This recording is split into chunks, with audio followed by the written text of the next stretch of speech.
بسم اللہ الرحمن الرحیم نحمده ونصلی ونسلم علی رسوله الکریم اما بعد فاعوذ باللہ من الشیطان الرجیم بسم اللہ الرحمن الرحیم اتل ما اوحی الیک من الکتاب واقم الصلاۃ ان الصلاۃ تنہی عن الفحشاء والمنکر وقال رسول اللہ صلی اللہ تعالی علیہ وسلم الصلاۃ عماد الدین صدق اللہ مولانا العظیم وبلغنا رسولہ النبی الکریم الامین۔ اللہ سبحانہ و تبارک و تعالی نے اس آیت مقدسہ میں اپنے حبیب پاک صلی اللہ تعالی علیہ وسلم کو دو چیزوں کا حکم دیا۔ پہلا حکم دیا، فرمایا اتل ما اوحی الیک من الکتاب، جو ہم نے آپ کے اوپر کتاب نازل کی آپ اس کی تلاوت کیجیے۔ دوسرا حکم دیا واقم الصلاۃ، نماز کی پابندی کیجیے۔ ان الصلاۃ تنہی عن الفحشاء والمنکر، اس لیے کہ نماز بے حیائی اور بری باتوں سے روک دیتی ہے، یعنی تمام فواحش اور منکرات سے روکنے کا سبب نماز ہے۔ اور دوسرے مقام پہ اللہ تعالیٰ اپنے نبی سے فرما رہا ہے فصلی لربک، محبوب آپ اپنے رب کے لیے نماز پڑھیے۔ اور ایک مقام پہ قرآن میں اللہ فرماتا ہے وَأْمُرْ أَهْلَكَ بِالصَّلَاةِ، اے میرے محبوب اپنے گھر والوں کو بھی نماز کا حکم کیجیے۔ تو نماز ایک ایسی عبادت ہے جو اللہ کو انتہائی محبوب اور مقصود ہے۔ اب یہ جو نماز ہے، اس نماز کو ایسا جاندار اور شاندار طریقے سے اس کو پڑھا جائے کہ اس کے پڑھنے والا بھی اس نماز کے پڑھنے کی وجہ سے تمام فضائل اور انعامات کو حاصل کر سکے، اور یہ نماز اللہ کی رضا اور خوشنودی کا سبب بھی بن جائے۔ تو نماز کو پڑھنے سے پہلے کچھ چیزوں کا جاننا انتہائی ضروری ہے، جن کو ہم نماز کے فرائض اور نماز کی شرائط کہتے ہیں۔ چونکہ نماز کی صحت کا دار و مدار ان فرائض اور شرائط کے اوپر ہے۔ ان میں سے 7 نماز کی شرائط کہلاتی ہیں اور 6 نماز کے فرائض۔ نماز کی شرائط کا مطلب یہ ہے کہ یہ وہ کام ہیں جو نماز شروع کرنے سے پہلے ضروری ہیں۔ اب ایک آدمی نے نماز پڑھنی ہے تو یہ 7 کام وہ پہلے کرے گا تو مصلی کے اوپر آ سکتا ہے، اور پھر یہ کام کرنے کے بعد نماز پڑھے گا تو وہ نماز اللہ کے ہاں قابل قبول ہوگی۔ ان 7 شرائط کا جاننا ہر مسلمان کے لیے انتہائی ضروری بھی ہے، اور ان کے اوپر عمل کرنا بھی ضروری ہے۔ ان میں سے سب سے پہلی شرط ہے نماز کی صحت کے لیے، فرمایا کہ انسان کے بدن کا پاک ہونا، یہ نماز کی سب سے پہلی شرط ہے۔ سر سے لے کر پاؤں تک پورا وجود جو ہے وہ پاک ہونا چاہیے۔ صرف صاف ہونا کافی نہیں ہے، بلکہ صاف کے ساتھ ساتھ پاک ہونا بھی ضروری ہے۔ اور اس بدن کی پاکی میں اس چیز کا بطور خاص خیال رکھنا ہے کہ عام طور پہ جیسے ہمارے گھروں میں مائیں بہنیں بیٹیاں ناخن پالش کا استعمال کرتی ہیں، یا جسم کے کسی بھی حصے پر کوئی ایسی چیز لگی ہوئی ہو جس کے لگنے کی وجہ سے جسم کے اس نچلے حصے پر پانی نہ جا سکتا ہو، تو اس سے جسم پاک نہیں ہوگا۔ تو اس کا بطور خاص خیال رکھنا ہے۔ تو پہلی شرط ہے نماز کی صحیح ہونے کے لیے بدن کا پاک ہونا۔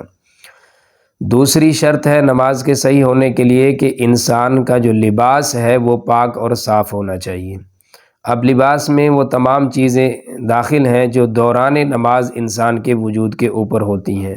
اس میں ٹوپی ہے، رومال ہے، دوپٹہ ہے، سقاف ہے، یا جیب میں اگر کوئی چھوٹا رومال رکھا ہوا ہے اس کا بھی پاک ہونا ضروری ہے، ٹیشو وغیرہ ہے اس کا بھی پاک ہونا ضروری ہے۔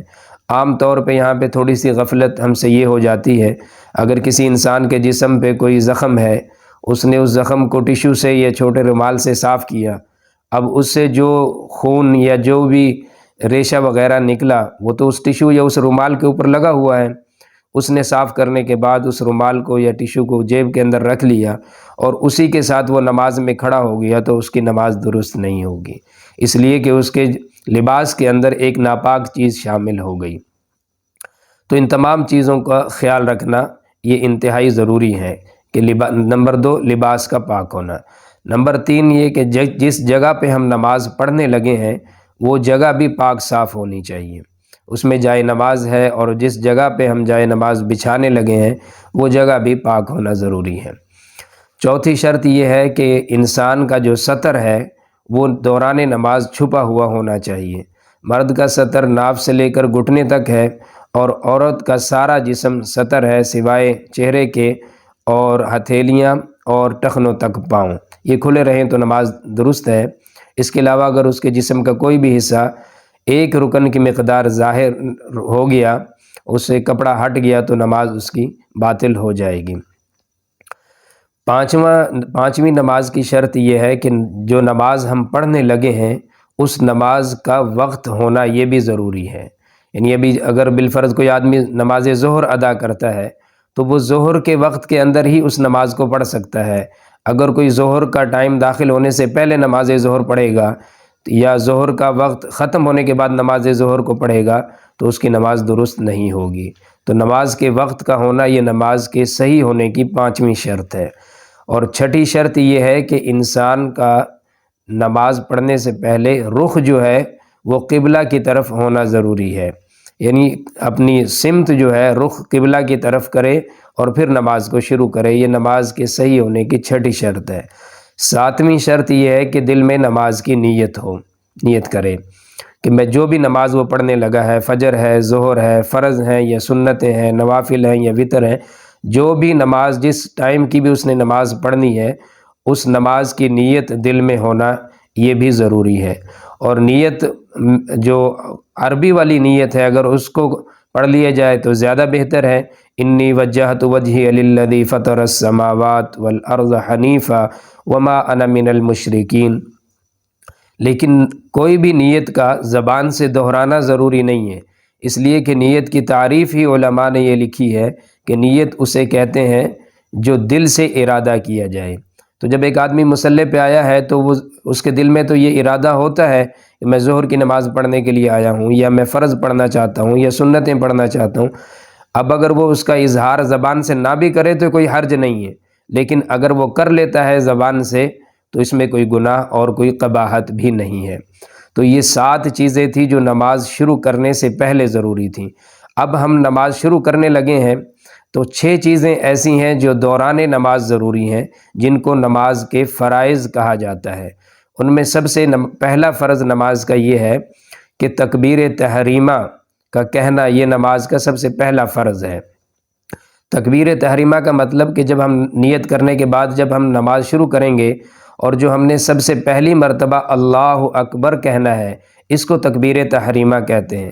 یہ جو پہلی تکبیر ہے یہ سب کے اوپر فرض ہے۔ سب کا مطلب ہے کہ ایک آدمی اگر باجماعت نماز پڑھ رہا ہے تو امام کے ذمے میں بھی یہ تکبیر کہنا فرض ہے اور مقتدی کے ذمے میں بھی ہے کہ وہ اس تکبیر کو کہے۔ اس کے علاوہ رکوع میں جاتے ہوئے یا سجدے میں جاتے ہوئے، سجدے سے اٹھتے ہوئے، یہ دیگر جتنی بھی تکبیرات کہی جاتی ہیں اللہ اکبر کی، تکبیر تحریمہ کے علاوہ یہ تمام سنت اور مستحبات کے درجے میں آتی ہیں۔ ان کو اگر کوئی آدمی جان بوجھ کے چھوڑ دے تو گناہ ہوگا، نماز پھر بھی ہو جائے گی، اور اگر بھولے سے چھوڑ دیا تو گناہ نہیں ہوگا، نماز تب بھی ہو جائے گی۔ لیکن اگر کسی آدمی نے پہلی تکبیر یعنی تکبیر تحریمہ کو جان بوجھ کے چھوڑ دے کوئی آدمی یا بھولے سے چھوڑ دے، دونوں صورتوں میں نماز نہیں ہوگی۔ اس لیے تکبیر تحریمہ یہ نماز کا پہلا فرض ہے اور اس کا بطور خاص خیال رکھنا چاہیے۔ دوسرا فرض ہے نماز کا قیام کرنا۔ قیام کا مطلب ہے کہ نماز کو کھڑے ہو کے پڑھنا۔ اب یہ جو قیام ہے یہ صرف فرائض اور واجبات کے اندر فرض ہے، سنتوں اور نوافل کے اندر قیام فرض نہیں ہے۔ اور قیام پہ اگر کوئی آدمی قادر ہو اور وہ کھڑے ہونے کی بجائے بیٹھ کے نماز پڑھ لے تو اس کی نماز درست نہیں ہوگی، اس لیے اس کا بھی بطور خاص خیال رکھنا چاہیے۔ اور یہاں پہ میں ایک بات عرض کر دوں، اکثر و بیشتر لوگ یہ مسائل پوچھ لیتے ہیں، تو عام طور پہ دیکھنے میں بھی یہ آتا ہے کہ ہمارے گھروں میں جو خواتین ہوتی ہیں جب وہ نماز کی ابتدا کرتی ہیں تو اس کی جو پہلی رکعت ہوتی ہے وہ تو کھڑے ہو کے پڑھتی ہیں، نیت بھی کھڑے ہو کے باندھتی ہیں، پہلی رکعت بھی کھڑی ہو کے پڑھتی ہیں، لیکن اس کے بعد کی جتنی بھی رکعات ہوتی ہیں ان سب کو وہ بیٹھ کے پورا کرتی ہیں۔ تو یہ آپ اچھی طرح ذہن نشین رکھیں کہ اگر فرائض اور واجبات کے اندر اگر آپ نے قیام پر قدرت پانے کے باوجود نماز کو بیٹھ کے پڑھا تو آپ کی نماز درست نہیں ہوگی۔ قیام صرف ایک رکعت میں فرض نہیں ہے، فرض اور واجبات کی تمام رکعتوں میں قیام کرنا یہ فرض ہے، یعنی نماز کو کھڑے ہو کے پڑھنا۔ تیسرا نماز کا فرض ہے کہ نماز میں قرات کرنا، قرات کہتے ہیں قرآن مجید پڑھنے کو۔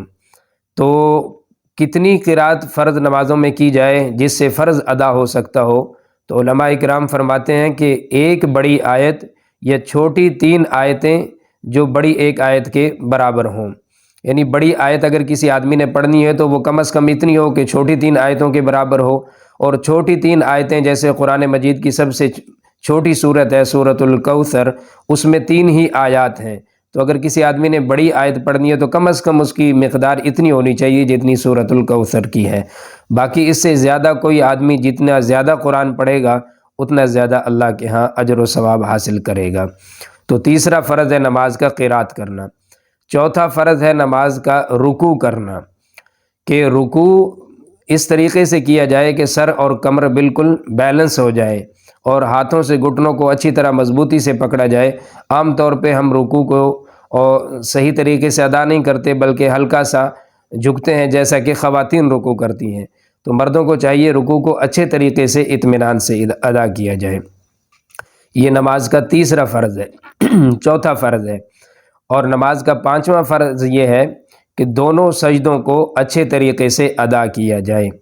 صرف ایک سجدہ کرنا فرض نہیں ہے بلکہ دونوں سجدوں کو ادا کرنا یہ نماز کا 5واں فرض ہے۔ اور اب یہاں پہ میں ایک بات تھوڑی سی عرض کرتا چلوں کہ رکوع اور سجود یا قیام اور قرات میں اگر صحیح طریقے سے ان ارکان کو ادا نہ کیا جائے تو اللہ کے نبی نے ایک بڑی سخت وعید اس آدمی کے لیے سنائی۔ آپ نے فرمایا اسوأ الناس سرقہ، لوگوں میں سب سے بڑا چور وہ ہے الذی یسرق الصلاۃ، جو نماز سے بھی چوری کر لے۔ تو قالوا یا رسول اللہ وکیف یسرق صلاتہ، صحابہ نے پوچھ لیا کہ سرکار نماز سے کیسے چوری کرے گا؟ آپ صلی اللہ تعالی علیہ وسلم نے فرمایا لا یتم رکوعہا ولا سجودہا، نماز سے چوری کرنا یہ ہے کہ نماز کے ارکان کو صحیح طریقے سے پورا نہ کیا جائے، جس طرح رکوع کرنا چاہیے تھا، جس طرح سجدہ کرنا چاہیے تھا، جس طرح قیام اور قرات، یعنی تعدیل ارکان جس طریقے سے ادا کرنے چاہیے تھے اس طرح جو بندہ ادا نہ کرے، آپ نے فرمایا یہ سب سے بڑا چور ہے۔ تو اب ان رکوع اور سجود کو اگر ہم اچھی طریقے سے ادا نہیں کریں گے تو ہماری نماز کے اندر جو اجر و ثواب اور جو فضائل نماز پہ اللہ تعالیٰ نے رکھے تھے وہ ہم حاصل نہیں کر سکتے۔ وہ الگ بات ہے کہ فرض ذمے سے ادا ہو جائے گا، تو بہرکیف ان تمام چیزوں کو اچھے طریقے سے ادا کرنا چاہیے۔ اور چھٹا فرض نماز کا یہ ہے کہ قاعدہ اخیرہ جو ہے، یعنی 2 رکعت والی نماز ہے تو اس میں جو دوسری رکعت کے بعد اتحیات میں بیٹھیں گے وہ قاعدہ اخیرہ کہلائے گا، اور 4 رکعت والی نماز میں جو چوتھی رکعت میں اتحیات میں بیٹھیں گے وہ قاعدہ اخیرہ کہلائے گا۔ تو قاعدہ اخیرہ میں اتنی دیر بیٹھنا فرض ہے جتنی دیر میں تشہد پڑھی جا سکتی ہو، تو اتنی دیر بیٹھیں گے اس سے فرض ادا ہو جائے گا۔